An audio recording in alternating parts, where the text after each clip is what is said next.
Tajb, jekk il-mulej permettilna llum u fiż-żewġ teħdut li ġejjin se nagħmlu sensiela qasira dwar l-Evanġelju fis-Salmi.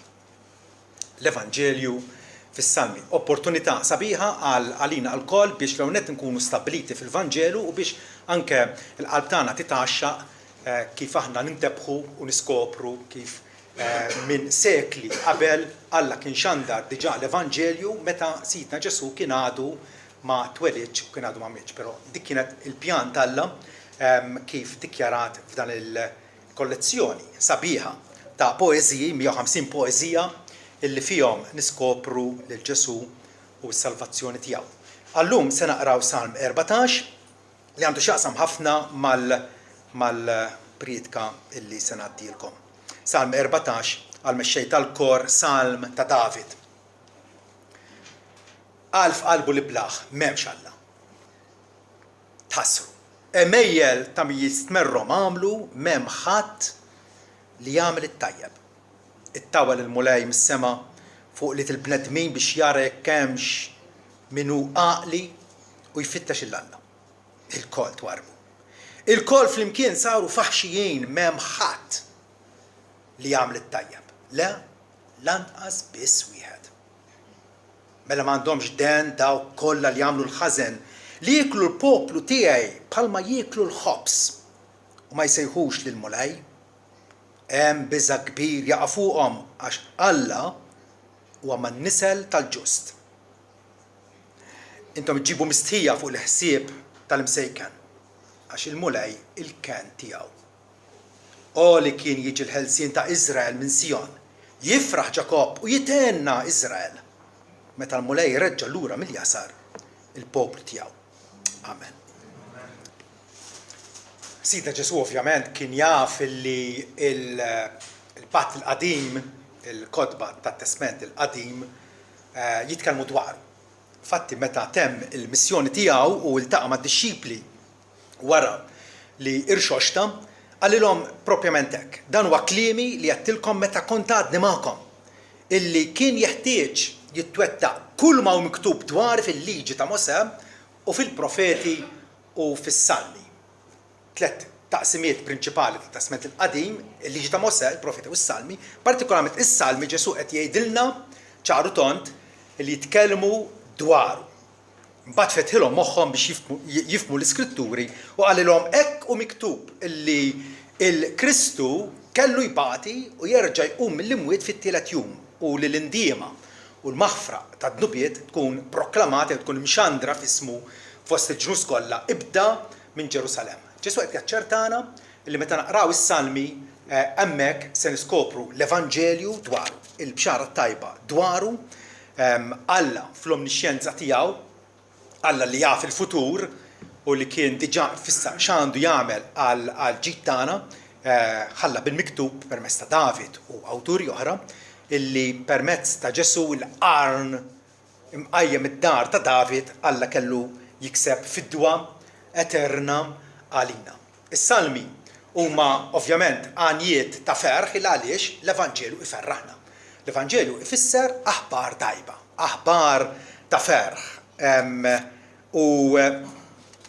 Meta naqraw allura s-Salmi rridu nżommu dan il-muftieħ f'idejna. Jienu naqra s-Salmi rrid niftakar dejjem li dawn jitkellmu b'xi mod jew ieħor dwar Ġesu. Huwa ċ-ċavetta illi bija is-Salmi jiġu ħajjin. Ma jibqgħux sempliċement it-tnejjit jew l-ilmenti jew it-tifħir ta' David. Ma naraw li Ġesu Kristu nnifsu qiegħed jitkellem permezz tagħhom. Is-Salmi huma imprezzabbli. Il-Knisja matul iż-żminijiet dejjem ħadnet u għożżot is-Salmi il għaliex fis-Salmi għandna ħanejdu kompendju għandna jisna ġabbra tal-veritajiet bibliċi kollha u aktar l-Evanġelju hemmhekk jiddi fihom. Huwa kruċjali għalina illi l-Evanġelu nkunu nafuh, nippritkaw lilna nfusna kuljum, forsi din ma napprezzawx biżżejjed.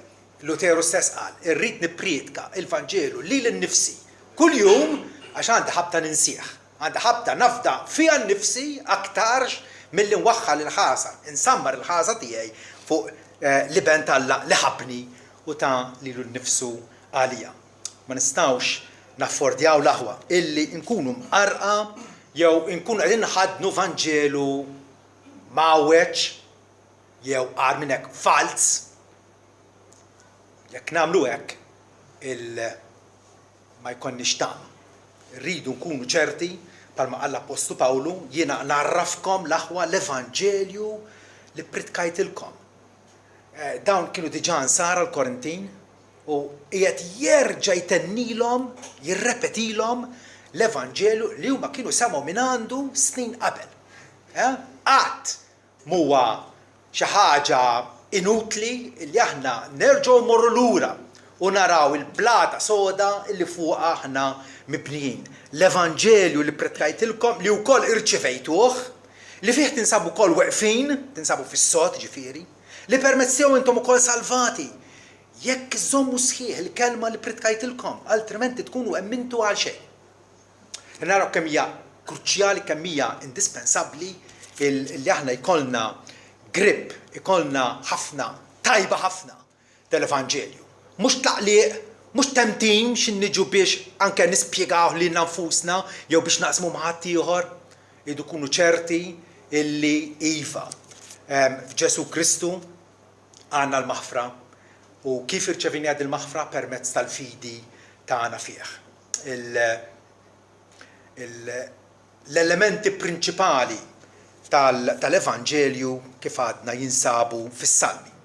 Prinċipalment għan ikkonsidraw 4 fatturi. L-ewwel nett u ovvjament imma ma nistgħux naqbżuha din. Min hu Alla? Hemm jibda l-Evanġelju bir-realtà kbira ta' Alla il-ħallieq u l-leġislatur. Alla li mix-xejn ħalaq l-univers u ħalaq lilna l-bnedmin fuq xbija tiegħu. Imma wkoll Alla leġislatur. Alla li tagħna liġi. U x'għamilna b'din il-liġi? Irfisnija taħt saqajna. Alla ta' għal ġid tagħna u aħna irribellajna kontrih, ħadniha kontrih u ridna nkunu autonomi li jiena mmexli nnifsi. Meta jien maħluq biex nobdi u nigglorifika lil Alla. U allura qegħdin nindunaw li l-Evanġelju qabel ma huwa bxara tajba huwa bxara ħażina. Il-għaliex jikxifna, jesponina bħala nies diżubbidjenti kontra Alla. Imbagħad ukoll iridu nikkonsidraw il-qagħda tagħna allura qudiemu bħala nies midimba, il-Bibja titkellem ċar, issejħilna nies ħatja u kundannati. Qabel ma ngawdu l-Evanġelju, qabel ma ngawdu l-maħfra, rridu naraw li nfusna nkunu konvinti fil-qalb tagħna li aħna nies ħatja u ħaqna l-infern. Għadnu b'tagħna. Imbagħad ukoll se naraw ir-rimedju divin. Alla x'għamel, x'inizjattiva ħa biex propjament jirrikjamana lih innifsu biex jerġa' jiġbidna lejh, iħabbibna miegħu. U allura mbagħad se nitkellmu dwar il-maħfra bit-tpattija tas-salib illi hija wkoll imħabbra minn qabel fil-ktieb tas-Salmi. Imbagħad fl-aħħar kif nista' nirċievi din il-maħfra, kif se nirċevija? Billi mmur għand qassis, hemm ħafna modi illi d-dinja tipproponi kif nirċievu l-maħfra ta' Alla. Is-Salmi jgħidulna illi nirċievuha biss bil-fidi, it-tali fidi li tirriżulta fopri tajba matul ħajjitna. Ħanibdew mela bl-ewwel punt importanti, ir-realtà ta' Alla. Rridu nkunu konfrontati b'Alla. Għadna kif rajna salm illi jgħidilna qal liblaħ f'qalbu m'hemmx Alla. In-nies u aħna nfusna kien hemm żmien meta konna ngħixu bħalli kieku Alla ma jeżistix. Nagħmlu fattina, li joġobna, il-kapriċċi tagħna, dak niddeċiedu aħna u ma rridu ndħil mingħand ħadd. U dik hija il-fatt li aħna l-Alla qegħdin warbuh, però rridu nibdew billi nifhmu li hemm Alla wieħed, u li nemnu li hemm Alla il-kreatur tas-sema u l-art. Mhuwiex li għalina li nippruvaw nimmaġinaw kif inhu Alla. Well, kien saqsu 100 persuna kif inhu Alla, tajjeb, jekk dawn iwarbu l-iskrittura, ir-riżultat se jkun 100 opinjoni differenti dwar kif inhu Alla u min hu Alla. Rridu insaqsu lil Alla. Mule, int irrivelajt lek innifsek, inti urejtna lek innifsek. Is-salmi jitkellmu ħafna dwar Alla. L-Alla jsejħulu Elohim, Alla, Eljon, Alla l-ola, is-suprem ġifieri. El-Olam, Alla etern li m'għandux bidu. Huwa Jahweh, Alla eżistenti minnu nnifsu. Huwa Adonai, il-mulej, jew li mgħallem tagħna. Matul is-salmi wkoll insibu ħafna każijiet fejn Alla ixebbaħ lilu nnifsu ma' persuna jew oġġett. U jagħmel hekk biex aħna nifhmu xi ħaġa aktar dwaru. Pereżempju, ixebbaħ lilu nnifsu ma' sultan biex aħna niffurmaw il-ħsieb fina li huwa Alla ta' timenza li ma bħala, l-ħaq u reverenza li huwa majestus fil-kobor tiegħu. Iseħħlu nnifsu imħallef. U allura l-imħallef xogħol x'inhu li jaqta' sentenza. Ħati jew innoċenti. Huwa r-raj tagħna, il-mulej huwa r-raj tiegħi xi ma jonqosni. Huwa raj li jindokra il-merħla tiegħu. Huwa blata. U allura l-idea hija ta' Alla stabbli, Alla li fih insibu s-sigurtà tagħna li nistgħu nibnu ħajjitna fuqu. Huwa tarka li tilqa l-attakki tal-għadu. Allura huwa il-difiża tagħna. Huwa fortizza li fiha aħna nistgħu neħbew. Niġru għandu għal-ken, huwa rifuġju. Huwa qarn, l-qarn huwa s-simbolu tal-qawwa, Alla omnipotenti. Dawn ma kollha stampi li bil-mod tagħhom jiddeskrivu il-relazzjoni tagħna ma' Alla.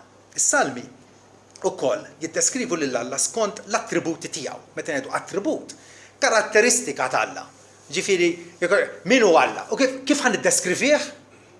Alla nnifsu matul is-salmi jgħidilna kif inhu. U ċoe, Alla etern, Salm 90. Kif nistgħu nifhmu għadi? Li Alla ma kellux bidu. Ma nistgħux nifhmuha, ma bil-fidi nistgħu nilqawha. Salm 90 qabel ma twildu l-muntanji, kemm huma antik il-muntanji. Qabel ma twildu l-muntanji. Jew inti welliet l-art u d-dinja imqar minn dejjem għal dejjem int Alla. Alla li m'għandux bidu. Alla wkoll li ma jinbidilx. Salm 102 mill-qedem inti sejjist l-art.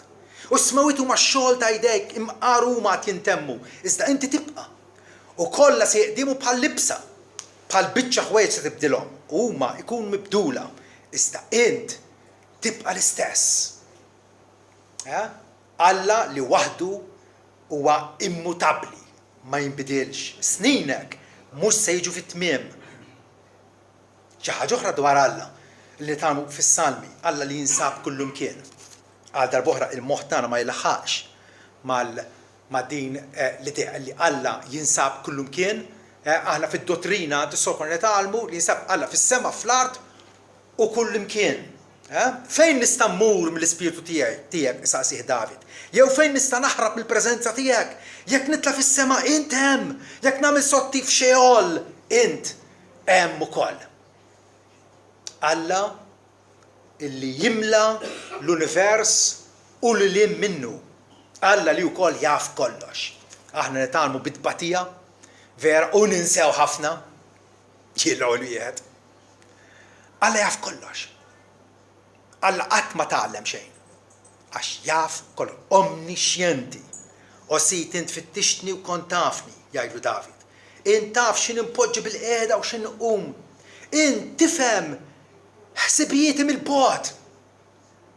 Int tiskrutinizza l-modija tiegħi u meta nimtet int mitla intimament tat-triqati kollha. Għax imqar qabel m'hemm kelma fuq fommi jara u sit, int tafa diġà. Qabel ma nitkellem, Alla diġà jaf se ngħid. Alla infinit fl-attributi tiegħu x'vera. Alla għaref Salm 104 osit. Kemm huma kotrana xogħlijietek fl-erf inti għamilthom il-koll. L-art hija mimlija bil-possedimenti tiegħek. Kull ma naraw bajnejna u aktar li tagħmlu xjenza l-bioloġija u l-kimika, dawk huma skola fejn inti tapprezza aktar u aktar l-erf talla mifrux matul il-ħolqien tiegħu kollu. Alla jiddeskrivi li nnifsu wkoll bħala Alla sofran. Alla sofran, Salm 115 jgħidilna iżda Alla tagħna huwa fis-smewwiet u jagħmel kull ma jogħġbu. Skont is-Salmi Alla ma jindaħallu ħadd, kull ma jogħġbu u kull ma jogħġbu huwa tajjeb u ġust. Alla jagħmlu. Alla jagħmel kull ma jogħġbu bħala sit sofran u l-possessur universali. Alla jippossidi kollox. Anġli, bnedmin, demonji, pjaneti, xmux, stilel, kollox u għatijaw. Għalix? Għax għamlu hu. Għamlu hu. U għal-possessur universali b'awtorità fuq kollox fuq kulħadd. Salm 103. Is-sit stabilixxa t-tron tiegħu fis-smewwiet u saltnatu taħkem fuq kollox. Kultant inħarsu madwarna u ngħidu taħwitu l-konfużjoni. Alla jaħkem fuq kollox. Fuq kollox. U l-pjan etern tiegħu ċertament qiegħed iwettqu. Alla ukoll jista' kollox. Nitkellmu dwar l-omnipotenza tal-Alla. Alla li m'hemm xejn impossibbli għalih. Darba Alla tkellem, darbtejn smajta din. Illi l-qawwa tappartini għal Alla. Hemm xi ħadd huwa Satan? Naf wieħed. Alla. U l-bniedem għandu jekk għandu qawwa hija qawwa li titbiel bħal fjura tar-raba. Illum qiegħed hemmhekk għada ma ssibiex. Alla wkoll Alla tal-verità. Aktar ma nsiju nafuh il-Alla. Aktar l net naraw il-distakk bejnietna.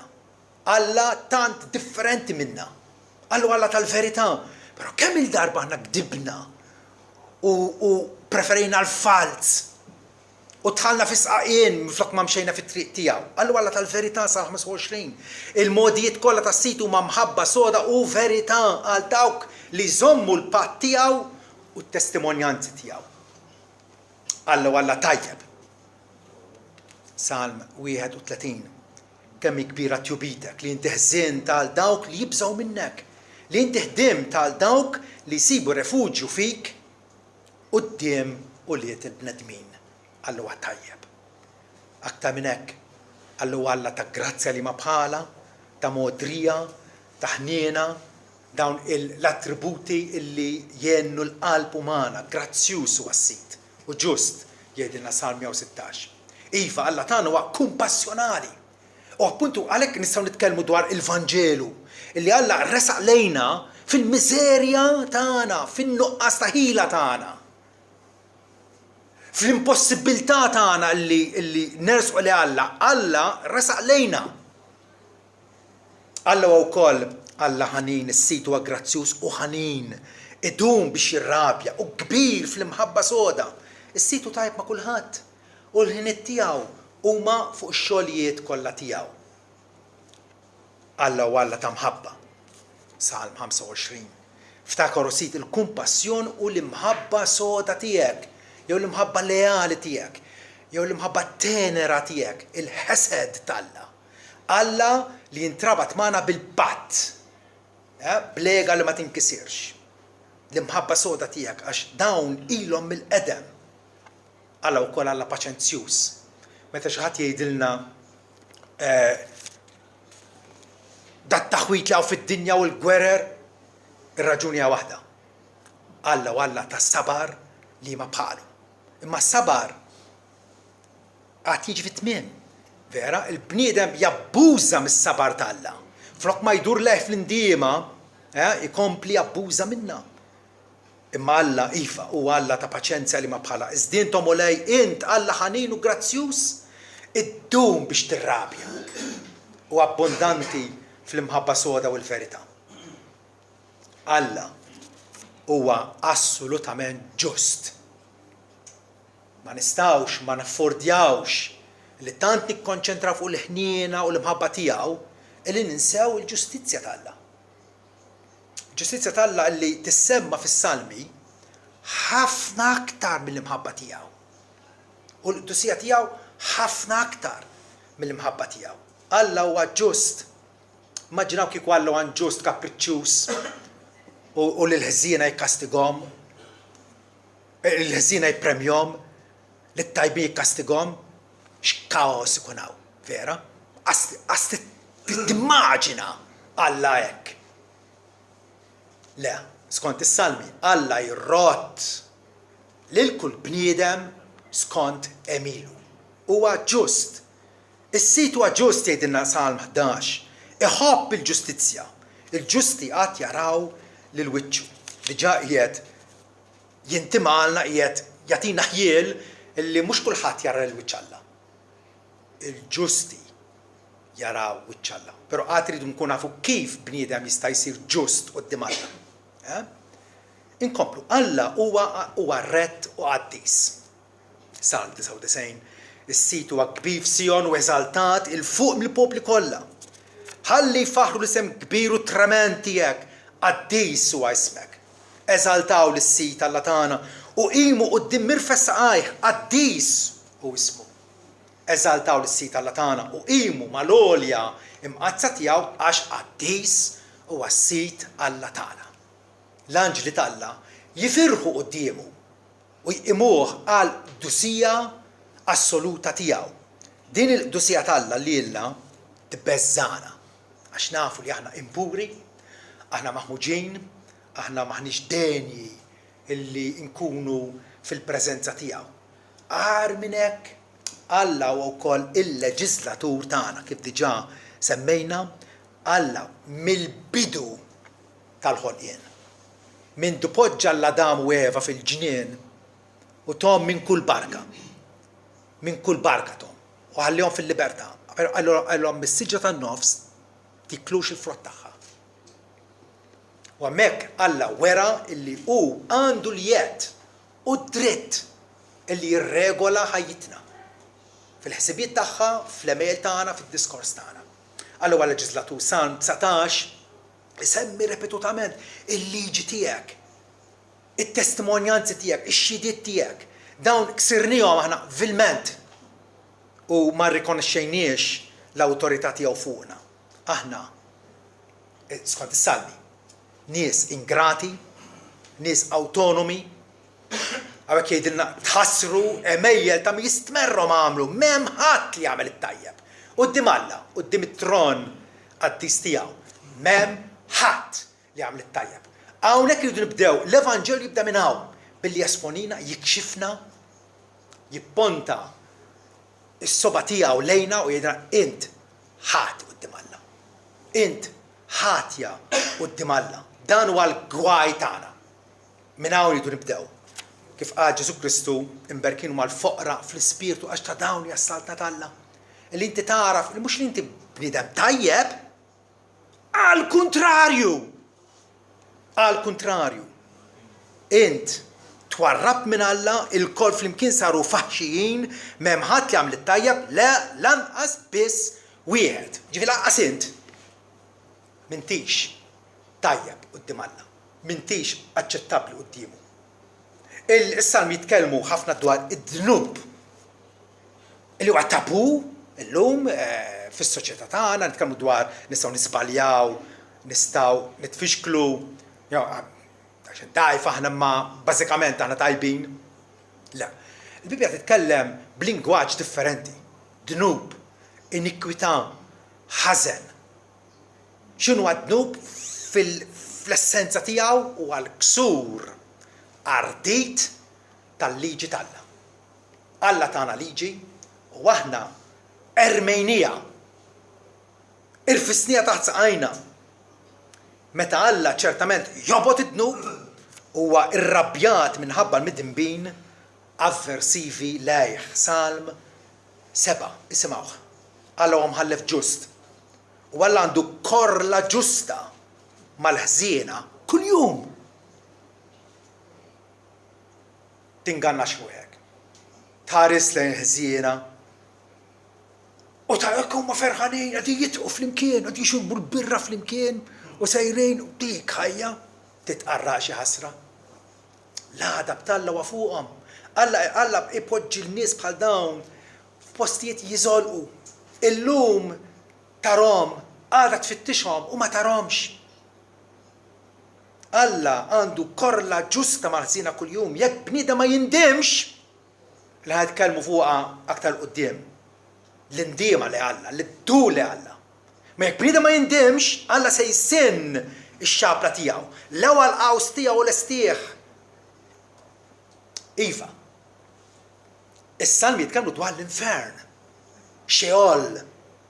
Il-post ta' kastik għal ħżiena. Alla ma jsibx għaxqa morali fil-ħaddiema tal-ħażen. U allura rridu ngħaddu għal għat-tieni punt tagħna. Il-ribellioni tiegħi u tiegħek kontra Alla. Aħna nies xewwiexa. Aħna nies illi ma rafniex li Alla huwa fuq tron suprem bħalli kieku aħna ridna nisirqu jew nużurpaw it-tron tal-Alla. Il-gidba antika tax-xitan illi żgur ma tmutux jekk tieklu mis-siġra, ma tkunu bħala Allat, tkunu Allat. Ir-ribellioni tagħna. Alla mhux biss ħalaq l-univers imma ħalaq lilek ukoll tak il-ħajja ġabek fl-eżistenza. Salmija jgħidilna kunu għafu illi s-sit innifsu Alla. Huwa hu li għamilna u mhux aħna li nfusna. Jekk trid tilqa l-Evanġelju armi l-idea ta' evoluzzjoni, aħna ġejna b'kombinazzjoni mix-xejn. Huwa hu li għamilna u mhux aħna li nfusna b'kombinazzjoni bix-xorti b'aċċident. Huwa hu li għamilna. U allura l-Bibja tgħidilna aħna kontabbli lejh. Aħna responsabbli lejh. Fil-bidu Alla għamel il-bnieda fuq ix-xbija tiegħu, għamlu qaddis, għaref, għamlu ġust. Imma l-bniedem irribella kontra tiegħu. Bir-rieda ħielsa tiegħu irribellajna kontra Alla u ksirna l-kman tiegħu. Bħala ulied Adam niġu fid-dinja mit-tnissil tagħna fil-ġuf tomna, mit-tnissil tagħna. Diġà inklinati għal ħażen. Diġà mixħuta għal ħażen. Għadna ma nafux kif nagħmluh għax għadna żgħar, ma tarbija ma l-ewwel ċans tibda turik li tippreferi l-ħażen. U trid tgħallimha u tiddixxiplina fit-tajjeb. Vera jew le? Dik hija natura tagħna. Antagonistiċi għal Alla. Ħatja u korrotti qudiemu fi ħsibijietna u fehmielna. Bħal bqija tal-umanità Alla jiddeskrivina hekk. L-iblaħ qal f'qalbu m'hemmx Alla. Il-bniedem mingħajr Alla, il-bniedem li minn għalih jista' jgħix mingħajr Alla, huwa iblaħ, huwa miġnun, huwa insensat, huwa baħnan. X'għamlilna dnub vera? Id-dnub lewina, għawwiġna. Alla ħalaqna dritti, ma bqajniex. L-iblaħ qal f'qalbu m'hemmx Alla, huma korrotti. Dinja l-fema tal-Alla dwarna. Aħna li rridu nsalvaw, li nixtiequ l-maħfra tal-Alla, trid tilqa' dan l-assessment tal-Alla dwarek. Dinja l-fema korretta dwarek. Huma korrotti kommettew opri abominevoli, opri ta' min jistkerrahom, ta' min jitqażżizhom. M'hemm ħadd li għamel it-tajjeb, is-sit ittawwal mismewiet lejn uliet il-bnedmin biex jara kemmx min jifhem li jfittex il-Alla imma il-koll daru fil-ġemp. Flimkien saru korrotti. M'hemm ebda wieħed li għamel it-tajjeb lanqas biss wieħed. Qed nitkellmu dwar l-universalità tad-dnub. Il-koll insabu f'baħar wieħed fejn il-koll kemm aħna f'konfoffa waħda, aħna li aħna trapp u rmiet, ħadnija kontra l-ħallieq tagħna. Għadha l-boħra ngħid illi qabel ma napprezzaw il-bxara tajba l-Evanġelju rridu nifmu illi Alla jibda biex jagħtina bxara ħażina dwar nfusna. Dwar nfusna. In-natura midimba tagħna illi David għarafha din natura midimba tiegħu. Salm 51 illa lejlu kontrik biss jiena tnibt u għamilt dan il-ħażen f'għajnejk sabiex tkun ġustifikat meta titkellem u bl-ħtija meta tiġġudika. Ara jien kont imwellet fl-inikwità jew fil-ħażen u fid-dnub nislitni ommi. Ġif mit-nissil tagħna meta nkunu għadna zygote bil-kemm nidru. Il-Bibja tiddikjarana diġà mid-imbin. Ma ssirx mitneb ta' xi 5 snin meta tgħid l-ewwel kitba. Int tnissilt mitneb. Meta nitkellmu dwar id-dnub tan-nisel, David hawnhekk jaraf id-dnub tan-nisel mit-nissil tagħna. Għandna qalb ħażina li saħansitra tinnega lill-Alla, twarrab lill-Alla, jidrilna l-kapaċi ngħaddu tajjeb mingħajr Alla. Ma nix bżonnu. Oħlif meta nkunu daħlin xi operazzjoni, dik it-talba qasira taf kif. L-Alla tużah jew aħjar tabbużah. Hemm l-idolatria tal-bniedem, vera? Impasta għalija. Flok ma nfittxu nagħtu glorja lill-Alla, nfittxu l-kumdità tagħna. U Alla jgħinna, il-qalb ħażina, ir-rekordju personali tiegħi huwa ħażin. U kull jum inżidu mad-dnubiet tagħna. Hija xi ħaġa tal-waħx meta nikkonsidrawha li kull jum id-dejn tagħna qegħdin nagħmluh dejn astronomiku quddiem Alla. Dejn illi Ġesu qal huwa impossibbli għal bniedem li jsalva lil nnifsu. Impossibbli. Skont is-Salmi, bil-ħila u r-riżorsi tiegħek m'intix kapaċi illi tdur li Alla. U lanqas ma tista' toġbu huwa impossibbli illi teħlisek innifsek jew anke lil ħadd ieħor. Għal darb'oħra naraw l-għama tal-bniedem illi imur għand kulħadd. Ma mhux għand Alla, imur għand il-Qaddisin, imur għand Marija, għand kulħadd imur Alla għajnuna. Jew jaħseb li kapaċi isalvelu nnifsu. Għandu riżorsi biżżejjed, intelligenza biżżejjed, tjieba biżżejjed. Salm 49 però jgħidilna ebda bniedem ma jista' b'xi mezz jifdil il-ħuħ. Jew jagħti lill-Alla riskatta għalih għax il-fidwa ta' ruħu tiswa wisq. U jmissu jeda milli jipprova għal dejjem illi jgħix eternament u ma jġarrabx it-taħsir. Da s-salm qed jgħidilna tippruvax. La tifdilek innifsek u lanqas il-ħadd ieħor għax hija xi ħaġa lilin mill-ħila tiegħek. Aħna ninsabu isseparati minn Alla, mingħajr relazzjoni vitali miegħu u għar minn hekk ma tista' tagħmel xejn biex issalva lek innifsek. Din hija il-fehma tas-Salmi. Għar minn hekk. Alla ċertament jikkastigak dment li tibqa' stinat u f'nuqqas tandim għalih. Sakemm aħna nibqgħu infaħru nfusna bl-opinjoni minn fuqha ta' nfusna. Alla qed jeddet u t-teddid tiegħu iwettqu illi jikkastigak. Salm 11. Is-sit huwa fit-tempju mqaddes tiegħu, it-tron tas-sit huwa fis-sema. Għajnejh jaraw, xfar għajnejh jittestjaw lil-luliet il-bnedmin. Is-sit jittestja lil-ġusti u lil-ħżiera u lil dak li jħobb il-vjolenza ruħu tobodu. Alla jobod il-dawk li b'xi mod jew ieħor jiksru l-liġi tiegħu. Fuq il-ħżiena se jibgħat xita ta' nases, nar u kubrit u riħ jaħraq se jkun il-porzjon tat-tazza tagħhom għax is-sit huwa ġust iħobb il-ħaq u l-ġusti għad jaraw il-wiċċu. Għal darb'oħra, daqskemm Alla iwiegħed illi jilqa' l-ġusti fih danu, daqshekk ieħor jgħeddet illi jikkastiga lil-ribellużi, lid-diżubbidjenti kontra tiegħu. Il-ġustu ma mbierka il-ħżiena huma medda b'kundanna eterna. Alla ċertament, u nifhmu għadi, ċertament mhux se jħalli sitwazzjoni ta' insubordinazzjoni, ta' ribellioni kontra tiegħu u jibqa' bħalli kieku ma qed jiġri xejn. Għaliex il-każ tagħna huwa tradiment universali. Ħadnija kontra dak illi għamilna. Kontra dak li qed jgħajjixna. Is-sit jibqa' għal dejjem jgħid Salm 9. Stabilixxa t-tron tiegħu għal ġudizzju u se jiġġudika d-dinja fil-ħaq.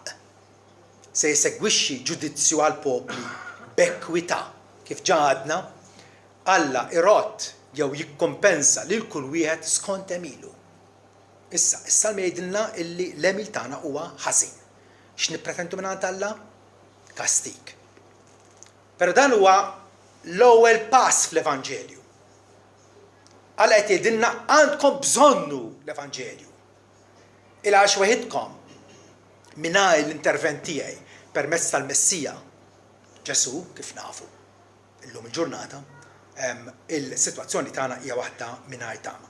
Aħna imwissija Salm 1 il-ħżiena mhux se jieqfu fil-ġudizzju. Lanqas il-midinbin fl-assembleja tal-ġusti. Bħalissa qegħdin f'dinja, popolazzjoni enormi fid-dinja. Illum il-ġurnata hawn jgħixu nies fuq l-art aktar milli qatt mietu fl-istorja kollha tad-dinja. Kontu tafu għadin? Illum hawn jgħixu fuq l-art aktar nies milli qatt mietu matul l-eluf ta' snin ta' qabel. 8 biljun ruħ imħaltin flimkien. Ġusti mal-inġusti, l-ħżiena mat-tajbin, il-qaddisin mal-midajja. F'dinja waħda, fuq art waħda. Imma qed jgħidilna illi il-ħżiena mhux se jieqfu fil-ġudizzju. Lanqas il-midinbin fl-assembleja tal-ġusti. Għaliex is-Salmi jgħiduna li Alla huwa mħallef rett li għat jagħmel diskriminazzjoni bejn tiegħu u dak li mhumiex. Da kollu Alla jgħidulna biex jikkonvinċina li s-salvazzjoni tagħna hija waħda neċessarja u urġenti. Ma nistgħux nabbużaw mill-ħnija tiegħu, mill-paċenzja tiegħu lejna. Malla qed isejħilna għall-intiema. O l-salvazzjoni ta' Iżrael tiġi minn Sion. Meta s-sit jirrestawra l-nies ikkaptivati tiegħu, Ġakob jifraħ, Iżrael jitenna. Ġi anke minn dassan li qrajna llum qed jettfana l-ewwel ħjiel li hemm tama. Hemm tama. Ħaqek il-mewt għax il-ħlas tad-dnub huwa l-mewt, imma hemm tama. Alla huwa Alla tat-tama. Ma reminix, ma tifħaniex fil-kastik kif ħaqna, imma bat permezz ta' ibnu Ġesu salvazzjoni perfetta. Żgurament is-salvazzjoni tiegħu hija qrib dawk li jibżgħu minnu għax sabiex il-glorja tagħmmar fartna jgħidilna Salm 85. Is-salvazzjoni tiegħu hija qrib dawk li jibżgħu minnu. Smajt dwar Alla, kif inhu Alla, tibża minnu. Alla u f'ħajtek. Qed tgħix fid-dawl tiegħu. Jekk huwa dal-każ, allura s-salvazzjoni tiegħu hija qribek. Tant qribek li inti tisqar b'fommok lil Sidna Ġesu u temmen f'qalbek li Alla qajmu mbellimwiet inti se tkun salvat. Meta se narawh jekk ħallejt il-ġimgħa d-dieħla. Fejn Alla se jurina fis-salmi ir-rikkezzi tal-grazzja tiegħu. Alla huwa profus, tant ġenerus, illi jagħti mqar lill-ledewwa tiegħu. Lill-ledewwa tiegħu. Jagħtihom minn kull ġid, ibda bil-maħfra tiegħu. U dak kollu permezz tal-Messija. Is-Sultan illi huwa appoġġa fuq l-għolja ta' Sion, Salm 2 vera, biex aħna nersqu lejh u nbusuh, busu liben li ma jadabx u tintilfu fit-triq tagħkom. Ħenjin huma dawk kollha illi jafdaw fih. Amen.